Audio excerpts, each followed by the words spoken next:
Guys আপনাদের একটা জিনিস দেখাবো, দেখে অবাক হয়ে যাবেন, কারণ আমি নিজেই অবাক হয়ে গেছি। তো ভিডিওটা পুরো দেখেন, তাহলে আপনারা নিজে অবাক হয়ে যাবেন। আমি সৌদি আরব আসার পরে এরকম বৃষ্টি ধরে সৌদি আরবে আমি এখন পর্যন্ত দেখি নাই, কারণ 4 বছর হয়ে গেল। দেখেন অবস্থা, এরকম ভাবে বৃষ্টি ধরছে আমি ফার্স্ট টাইম দেখলাম। এখানে দেখেন অলরেডি লাইট জ্বালায় আমি কাজ করতেছি, কারণ এখানে একবারে আন্ধার, গোলা একবারে দেখা যায়। দেখেন দিনে দুপুরে আমি কিভাবে লাইট জ্বালায় না কাজ করতেছি, তো কিছু করার নাই, কারণ একবারে গোলা গোলা দেখা যায়। কারণ এই দেখেন এই যে আমি এখানে লাইট বন্ধ করবো, দেখেন আন্ধার গোলা দেখা যায়, বাকেটি দেখা যায় না, এই কারণে আমি লাইট জ্বালা কাজ করতেছি। তো বিষয়টা অবাক হবারই, দেখেন একবারে এই পরিমাণ ঘোলা হয়েছে, আমার দেখা ভয় পাইতেছি আমি। দেখেন রাস্তাঘাটে এখানে গাড়ি ঘোড়া চলতেছে, দিনে দুপুরে পুরা গোলা দেখা যাইতেছে, এই কারণে বললাম ভিডিওটা শেয়ার করি। এই দেখেন এই সাইডে এই পরিমাণ গোলা আমি দেখেই ভয় পাইতেছি, কারণ এখানে আমি গাড়িতে একলা বসে আছি, এখানে কারেন্ট গাড়ি সারি অন্য কিছু চলতেছে। তো আমার গাড়ির কাছে এখানে বসে রয়েছে, আমি নিজেই ভয় পাইতেছি যে কি করবো। তো এখানে আমি বলতেছি এখন তো কাজ করাও ঠিক হইব না, তারপরেও কাজ করতে হইব, কারণ টাইম আছে অনেক এখন। কারণ দিনে দুপুরে এরকম অন্ধকার হয়ে যাবে আমি ভাবছিলাম না। দেখেন এখানে গাড়ি ঘোড়া চলতেছে, গাড়ি ঘোড়ার এখানে একবারে অন্ধকার,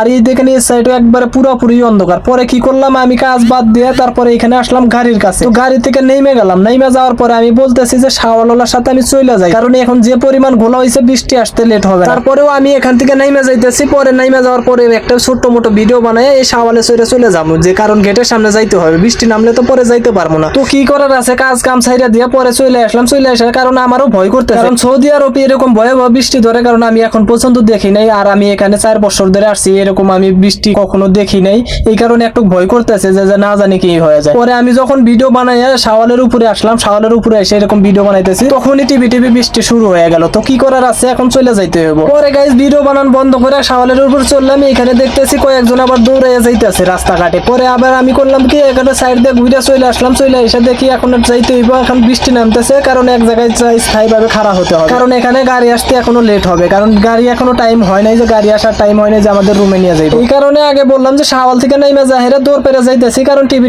বৃষ্টি নামতেছে, যে কোনো জায়গায় এক জায়গায় খাড়া হইলে পরে গাড়ি আসলে গাড়িতে চলে যাবো। পরে আমি ঘুরে দেখতেছি আগে কোন জায়গায় যা খাড়া হওয়া যায়। পরে এসে দেখলাম এই যে এখানে একটা ছাপড়া নাগাল ছাইলা তোলা আছে। পরে বললাম যে এখানে যা খাড়া হয়, আপাতত এখানে খাড়া হয় বৃষ্টি বাঁচানোর জন্য, তারপরে গাড়ি আসলে ক্যাম্পে চলে যাবো। তো ভাই আপনারা সৌদি আরবে এরকম ভয়াবহ বৃষ্টি কখনো দেখছেন কিনা অবশ্যই বলে যাবেন কমেন্ট বক্সে, আর অবশ্যই পেজটা ফলো করে দেবেন, ভিডিওটা বেশি শেয়ার করে দিবেন। ধন্যবাদ।